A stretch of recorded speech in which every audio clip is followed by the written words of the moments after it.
L'honneur de sa présence.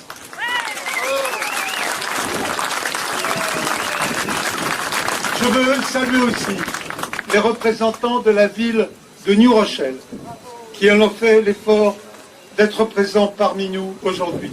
I want to wish you a warm and windy welcome. We have a very windy weather. The wind is coming from the west at this time. Thank you to be here. For all the delegation were very proud. Côte-Atlantique, à Brest, ensuite au mois de juin à Saint-Nazaire et au mois d'octobre ici à La Rochelle. C'est un effort logistique sans précédent qui arrive à La Rochelle, qui va transformer profondément le grand port de La Rochelle, avec à la fois l'arrivée bien sûr des navires, avec ces wagons qui étaient en pièces détachées, mais aussi, bien sûr, tout ce qui fait la vie. Il y aura en 1918 6000 Américains ici, à La Rochelle. Toutes celles et tous ceux qui ont permis la réalisation de ces journées, tous ceux qui ont fait ce travail historique, toutes celles et tous ceux qui nous ont rappelé tout à l'heure les très belles lettres, la déclaration du conseil municipal avec M. Eugène Decoux, engageant La Rochelle, envoyant cette adresse aux habitants de New Rochelle, en leur disant « Venez nous aider, nous avons besoin de vous ». Merci à toutes et à tous, et particulièrement à nos amis américains, de votre présence aujourd'hui.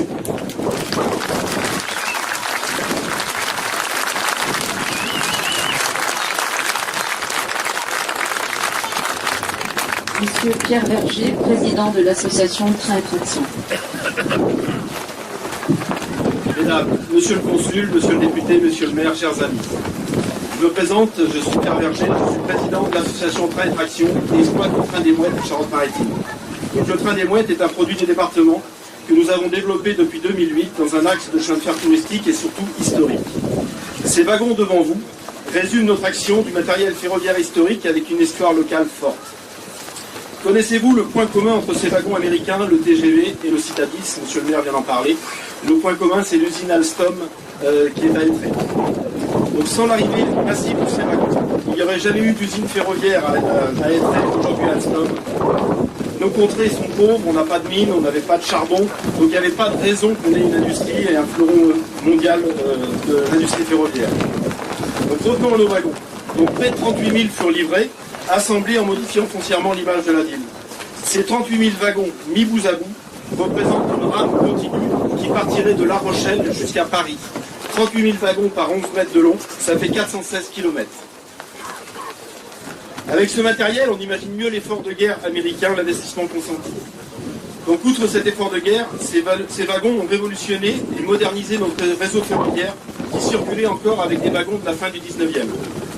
C'est la première fois que nous touchions des wagons standardisés, rustiques et nécessitant peu d'entretien, qui lui-même est facilité par la conception. Alors je ne vais pas rentrer dans le détail, mais nos wagons français à l'époque, on était obligé de les lever pour changer un essieu. Nos wagons américains, il suffisait de faire 4 boulons, on sortait un essieu, on remettait un nouvel essieu, il était parti.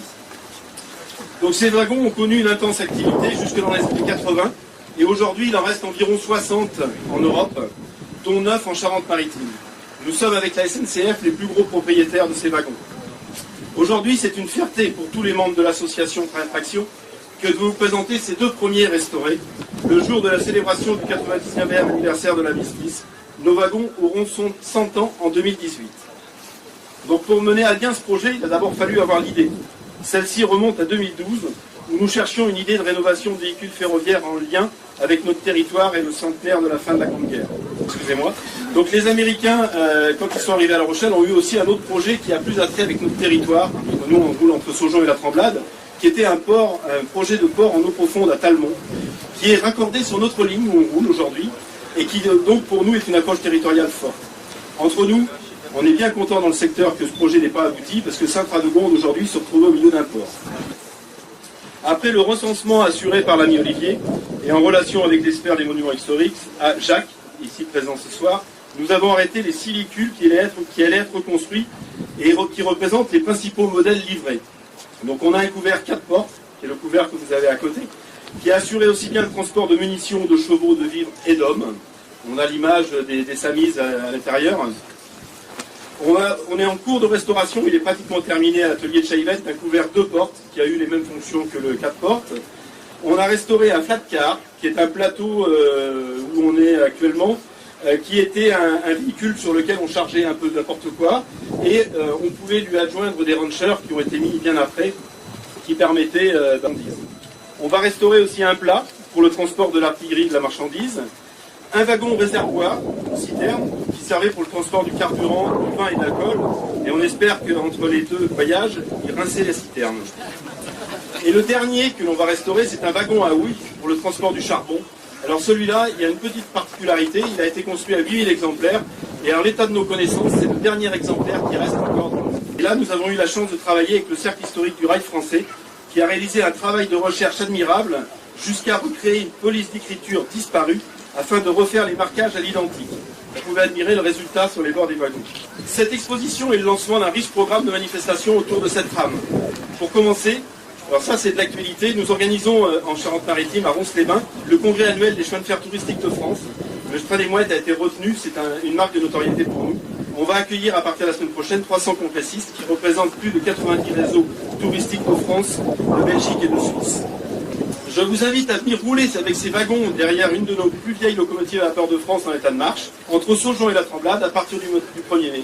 Je vous remercie de votre accueil.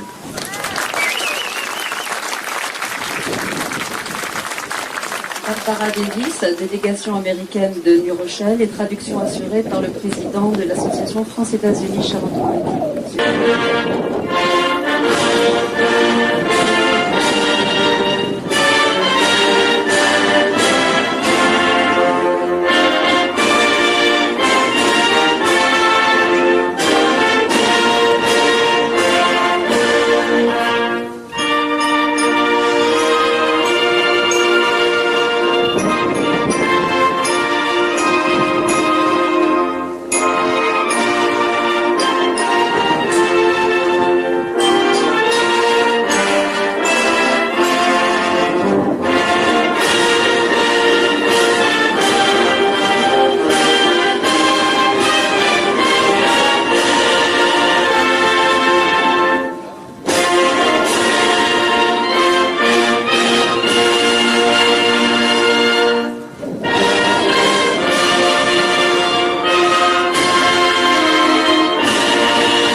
He don't mean a thing if he ain't got that swing. Do up, do up, do up, do up, do up, do up, do up, do up. He don't mean a thing.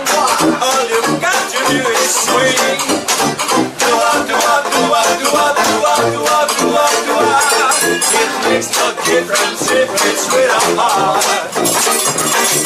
Just with that rhythm, everything will go.